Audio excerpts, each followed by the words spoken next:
What does it take to crash an Apple interview, master a new language, and build one of London's fastest growing DTC agencies? Kevin Sussat's journey from small town France to the heart of London's startup scene is one of bold moves, resilience, and reinvention. Coming up on this episode of Work This Way.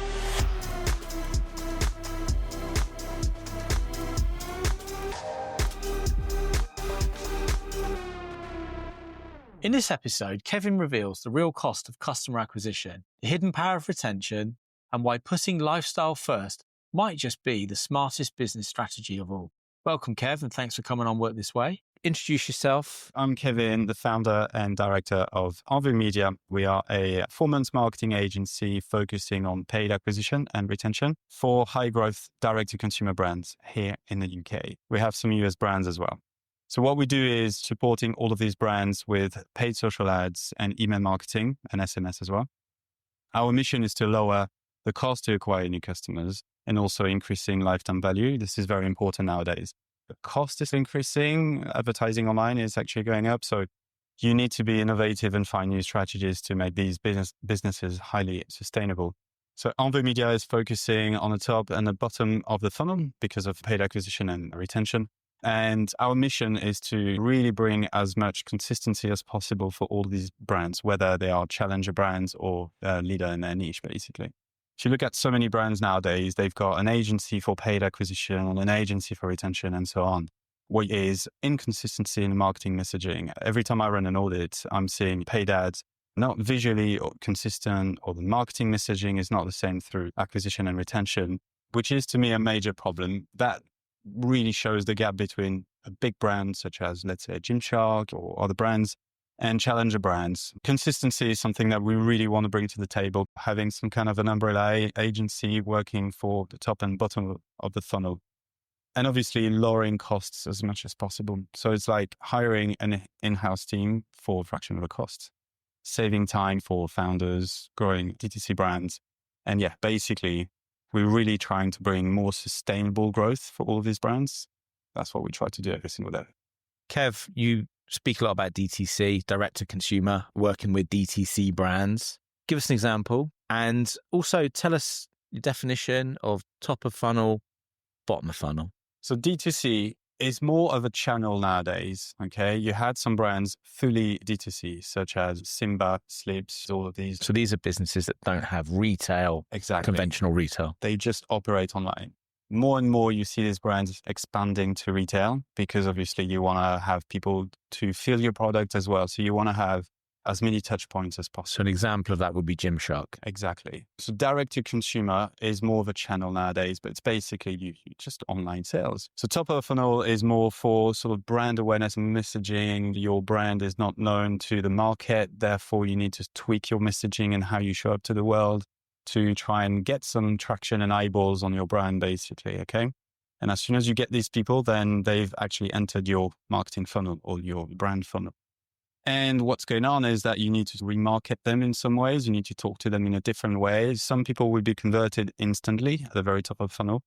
At the bottom, there's still some people skeptical. They want to make a decision later. So what we do is to remarket them with a different message. We do performance marketing. So essentially highlighting reviews, trying to find new pain points to really trigger that sale and all these things. So it's basically just working out the whole funnel and get conversions from awareness, as many sales as possible, basically. So top of funnel is like casting your net.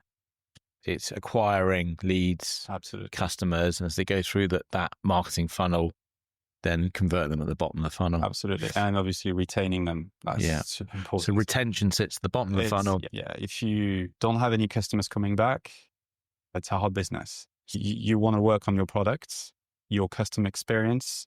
And if you nail these two, and if it's a CPG product, CPG means a consumer packaged goods, so fast moving products. Therefore, it could be a hair cream. It could be something that you use you end up the product in 30 days, for example. So replenishment, all of these kind of replenishment strategies to retain these customers and increase LTV, which is a lifetime value. Yeah, that's also bottom of the funnel is very important. Kev, you mentioned replenishment. Yes. That's recurring revenue. Yeah. So the lifetime value of that customer is high. Yeah. Obviously, that sounds to me like they're the perfect target client for ENVU Media? Yes. Yeah. So essentially, subscription-based brands are, depending how aggressive they are in terms of acquisition as well, but they are quite profitable, to be honest, because the LTV is very high. The lifetime value. Yeah. So you can afford a cost to acquire a new customer, I'd say much higher. Okay. If you don't have customers coming back, then you need to have your cost to acquire new customers as low as possible to be profitable in the first sale, which is becoming very tricky nowadays.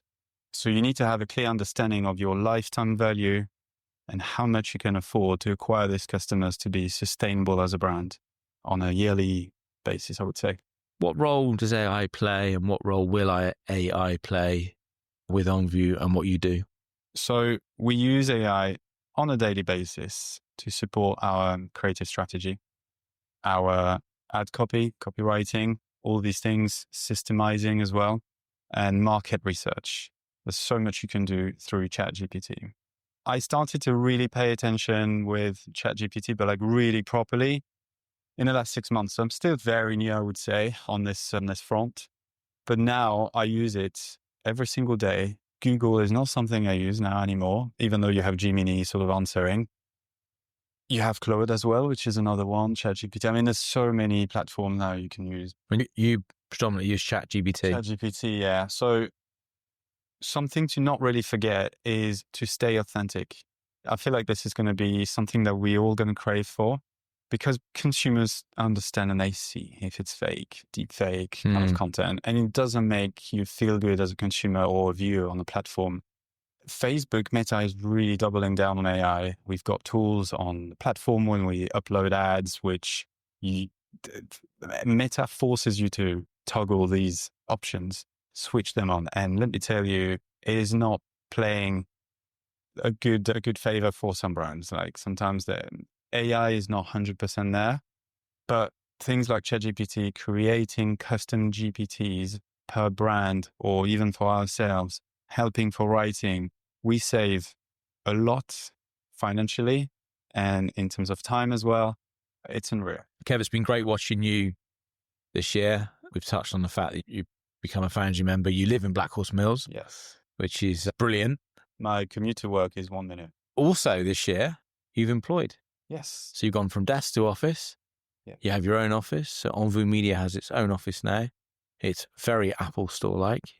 It's neat. It's quite tidy. Feng shui. Yeah. And it's great to see you start to employ. ENVU Media started in 2023 and I was working with a freelancer, awesome guy. It was basically our secret weapon, a guy of many hats.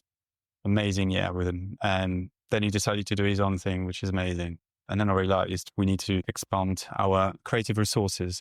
And basically I was looking for a graphic designer as a very first employee, full time. And yes, I put a job out in March. And what happened is very quickly on LinkedIn, I had an individual who started to interact with my job ad and my posts and everything else. We connected. He sent out his CV, amazing portfolio, worked with direct-to-consumer brands in the food and beverage space we would like to work with as well. And the content was awesome. Very versatile, could do motion graphic, could do static ads and video production. And so it was pretty much a no-brainer. We met and he came over to the Foundry and we had 2 interviews. And it was all very much personality, soft skills, because the hard skills were there. I literally hired a graphic designer without asking for a creative task. It was all good fit. Yeah. Good fit. Yeah. And I was right. Kev, what are your ambitions for ENVU Media? So the main ambition is just to stick to our mission, to make as many direct-to-consumer brands as sustainable as possible and growing, falling in love back again with their brand. Because I know so many brands who think they're very stable, the growth, it doesn't grow. They just lose the spark for the brand. And we just come in and lit the fire a little bit more and show them that there's a possibility, there's a market demanding for their product. So this is our mission. That's what we want to do. And obviously the rest will follow. Kevin, when I first met you, I thought you were South African. Interesting. I'm sure you get... I had this one. You've had that one before. Yeah. But we all know that you are French. So yeah, I grew up in a small town, 10 minutes away from Bordeaux. Lovely place, had everything I needed, mostly nature. Now I look back because I live in a city and I dearly miss this. It was great. It's a great upbringing. Despite having separated parents, I've never been very much influenced by this negatively somehow. I just powered through it. Kev, you've just hired your first employee. Your hiring process was all done on LinkedIn and you found yourself a rock star. But tell us about how you got your job at Apple, because I hear it was a bit of a catch me if you can moment. Yes, that was an interesting one. A pretty unique story, to say the least. So yeah, back in 2011, Apple was planning to open an Apple store in Bordeaux. And I somehow knew about interviews going on.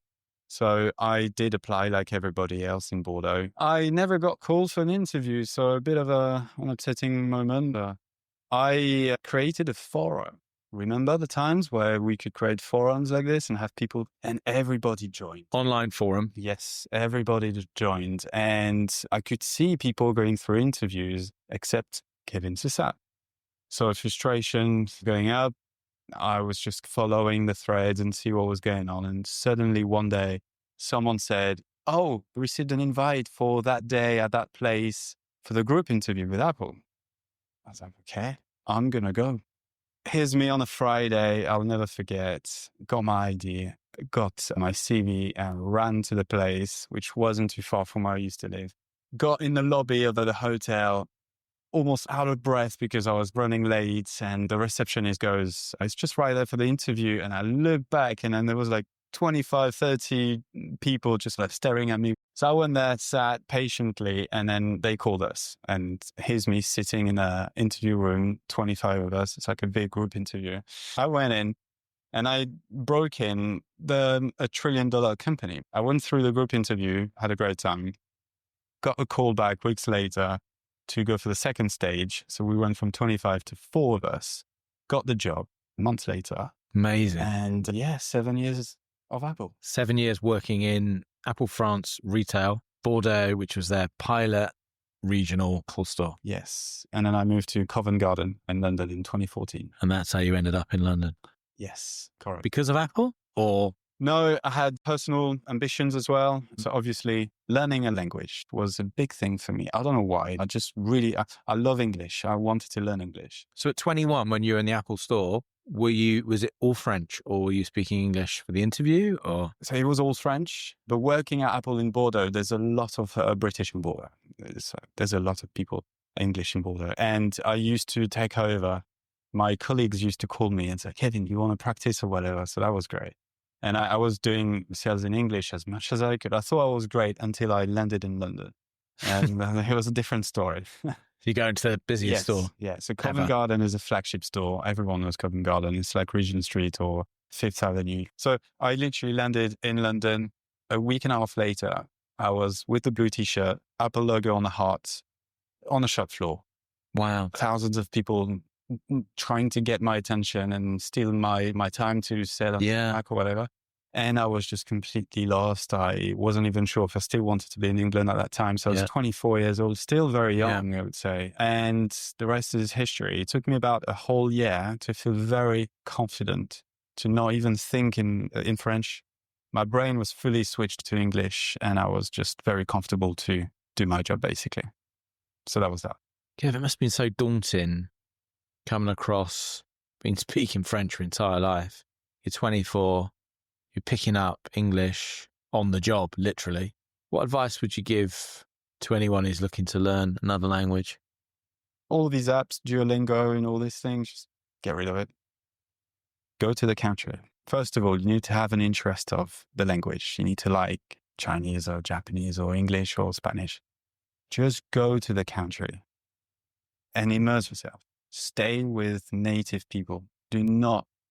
I have some French friends, not too many in this country. Many of them spend their time with French people. And when they come and speak in English, I can hear the strongest accent. And I'm trying to make an effort to speak a good sort of Frenchy English accent as much as I can. But it does influence how you behave, how you engage with English people. So you need to immerse yourself, no questions. If you go and do house sharing, make sure everybody is English. It's rule number one. And that was what I did. And then go to pubs. After Apple, I was exhausted after these long days of your brain really processes so much more. But then you have to carry on, go to the pub, buy a beer, buy everybody a beer, and then listen, just listen. And it will take time. It takes about 10 months. It takes about a year. And that's what happens. And then suddenly your brain switches and I personally do not speak French at all at the moment, like never, maybe 5% of my day. And you go home. When I go, it takes me 7 days to fully switch back to French. When I arrive, when I meet my family, I'd struggle to speak in French. It's hello. Hi. It's the basics, of course. But then as soon as we start going deeper into conversations, I'm not there. It takes me 7 days.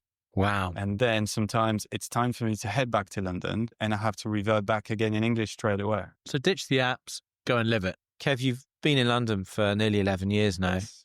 On a business front, what are the key differences between doing business in London, or based in London, I should say, because you do business all over the world, and doing business in France? Basically, there's a couple of things around business, I would say, and in life in general as well, but the straightforwardness of French people and mostly Southern European people as well. We're very straightforward. We don't go around the problem. We just tell you straight away. In England, we could come across as rude. However, when you talk to entrepreneurs, they don't have time to go around. So that's welcomed. I haven't had the opportunity to run a business in France. However, I do know a couple of things. And when I was thinking to move to England, I was told, and I could read on blogs, on YouTube videos at the time, it was so easy to set up a business in England. You just go on HMRC, fill out a form, pay £25 to set this up or whatever it is. And you go, you have a business, right? In France, I have some friends, entrepreneurs. We talk sometimes. I just do not understand the amount of paperwork that's required to do this. Notaries and things like that. It's nuts. Yeah. And also the taxes are very high. Culturally, do the French celebrate success in business like we do? If you succeed in France, you can't make many friends. No one really likes people going down the road with a Porsche or a whatever kind of car you have. They don't see you, I would say. Okay. I don't know where that comes from. I personally find it inspiring. If I see this in France and instead of going down to the negative route, I'll be like, how did you get there? What do you do? Tell me something I don't know. In the UK, it's actually much better. I feel like if you succeed, everyone's around you, supports you. If you don't, you're going to have support, but not the same as if you succeed. I feel like success gather people around you in some ways. Hard work, really hard work. You are in the middle of what, year two? Yeah, yeah. For the business. So you're in your first 1,000 days, challenging time for any startup founder. How do you get some harmony, work-life harmony? My very first few years, I used to be a freelancer before having ENVU Media for 2.5 years. And I was non-stop on the laptop, non-stop, which led to socializing less, having friends not really understanding what the hell I was doing, all of these things. So essentially, after a few years, I started getting some sort of health symptoms. The very famous lower back pain, eyesight, and all these things. As you age, I'm still very young, but going in one direction like all of us. And I realized straight away I need to do something about it and prioritize health over everything. So health is all about good food, good sleep, good routine, moving more. I recently got myself a treadmill, under desk treadmill, and it's the best thing I bought this year. So a walking platform. Yeah, it's brilliant. Socializing is super important. Sharing what you're going through. This is a little bit complicated. If you don't have entrepreneur friends, and it's complicated, right? No one can really understand fully what you're going through, even your partner, even if you talk about your business every single day to your partner. So I basically give myself some sort of respect. I know when to stop. I'm aware when my brain is not fully fired up. It happens 6 p.m., 7 p.m. Sometimes I have a moment, a creative flow happening, and I work until 11, midnight, 1 a.m. It happens. But I know for a fact the next day I'm not going to be great. I'm aware that there are times where your creative juice is there. Make the most of it. Don't get any distraction. And you need to understand that you need rest. It's just, we're not machines. It starts from that. As soon as you're aware that you need rest, and rest is part of your journey, the growth journey, you need to stop to actually find new angles, new ideas, whatever. I love walking around the wetlands, and sometimes I just leave the office all of a sudden, go for a walk, come back an hour later. I've got 10 LinkedIn posts in my head. I've got new marketing angles for my brands. So it's about awareness, very much. And have you put lifestyle first this year? Yes. You're not the first person to come on work this way and say that. Around mental health, I used to not buy into the idea somehow because I come from a family that doesn't even talk about it, doesn't understand, and I still struggle. So for me, it's if you feel anxious, it's completely normal. It's like, right? If you feel sad, it's normal. It's life. So the mental health aspect, I struggle a little bit still, but I'm aware more and more about it for myself and also my surroundings, my entourage. It's just so important. Don't skip it. As an entrepreneur, rest. It's part of your business. If you're not healthy, your business is not healthy, period. Kev, you're putting lifestyle first, which is really impressive. And we should all take note, especially me. What you're listening to, what you're watching, and what you're reading.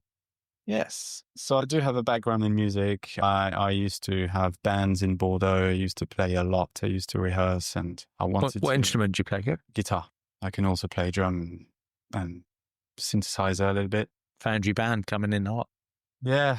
I used to have a home recording studio. I used to basically do everything myself as a one-man band kind of thing. And I had bands as well in France, and I moved to England, whatever. That's another story. But What's your taste in music, Kev? What are you into? Big fan of Pink Floyd, which is not too rock and roll, but it is a strong band. I love it. Radiohead as well. So many names. Keys, Muse, Idols, which I've seen recently. So rock. Yeah. And then electronic music, which came up to me when I moved to England. I wasn't into electronic at all, and I decided to be open-minded. And here I am going to festivals such as Glastonbury, and there's the music scene, the electronic music scene is growing over there. Do you do Glastonbury every year if you can? Yeah, absolutely. 25 will be my last year. I decided I need to retire from Glastonbury for the future. We'll come back whenever I have kids to show. But yeah, it's been 6 years now. Brilliant. It's great, but it takes a toll on the business because it's a week, right? It's a week and a week after to recover. Yeah, and you're back on a business next day, but not fully. You're physically tired, right? And what about reading? As a kid, I've never been told to read by my parents, and that is something. Whenever I become a parent, I'm gonna push my child to read. So I'm not a massive reader. I have a Kindle, I have books, I never finish them, I get bored.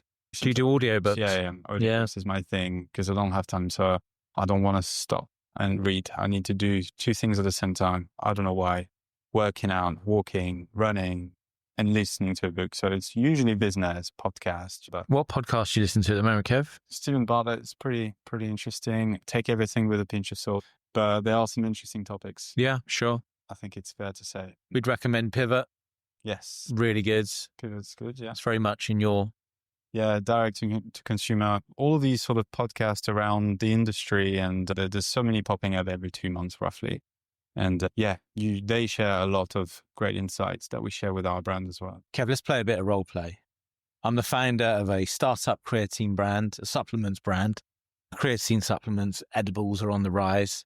How can you help me with my acquisition and retention? So it's all going to be about bringing more exposure of your brand to the UK market if you're based in the UK.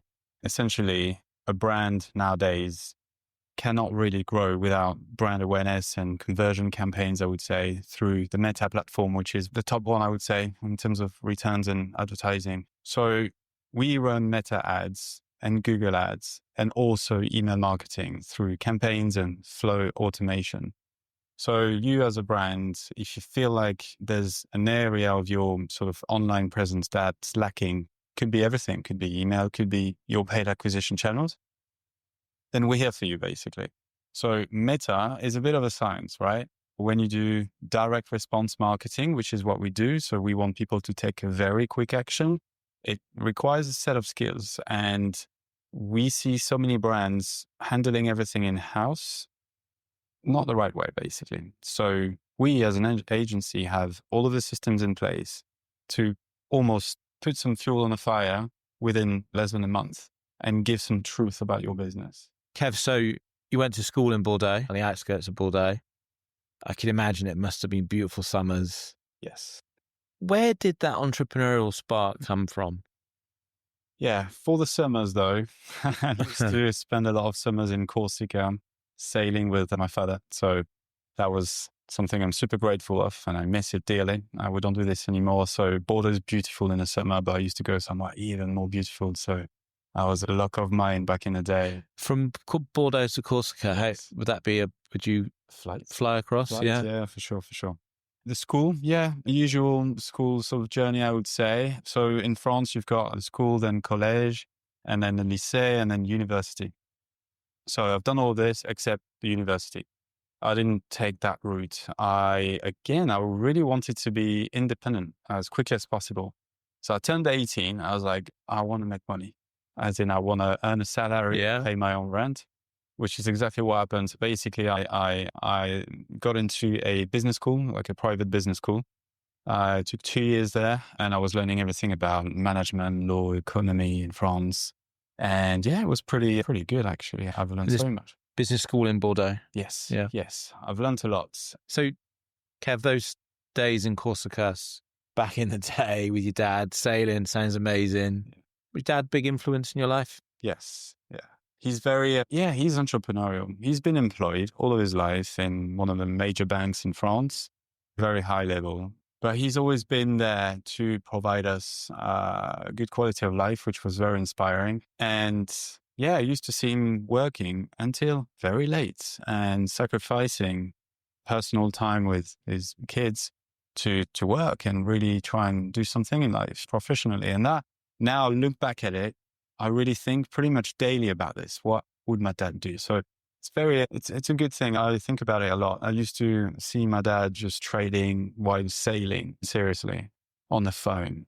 And I had no idea what was going on at the time. I was very young. Yeah, now I do understand. And I'm not saying you should work every single time. You shouldn't work on holiday. But to me, when I go on holiday, it is not a problem to open a laptop and work. And there's so many founders not understanding this. So many employees just go on holiday. It's holiday. I do understand. But my father taught me that you need to over-deliver. You need to exceed expectations to grow in life. Kev, it's been a real pleasure listening to your story. Really interested in the technical stuff. There's a lot more to what you guys do, obviously, than meets the eye. And I'm sure there's a lot more layers of detail and technical stuff that comes from that. So thanks for coming on. For our listeners, how do they get hold of you? Where are you? Yeah, sure. So first of all, thanks for having me. It was my very first podcast. Oh, congrats. For many, I hope so. Yeah, so it was a great experience. Lovely chatting to you. It was great. Where to find us? Very simple. Our website is envu.agency. Super simple. And on this website, you're going to find everything that you need about direct-to-consumer, paid social email campaigns. There's some case studies in there and a form to contact me. You will be in touch straight with me. We can book a call as well, a discovery call for half an hour. We can talk about your brand and see how we can help. That's a wrap for today's episode of Work This Way by Foundry. Massive thank you to Kevin for dropping some serious wisdom and proving that sometimes crashing the party can get you the job.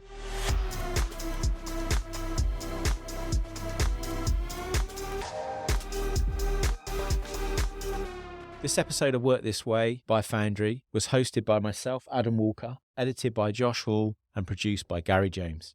If you like what you heard, give us a follow, leave a quick review, and pass this on to someone who's hustling just as hard. See you next time on Work This Way.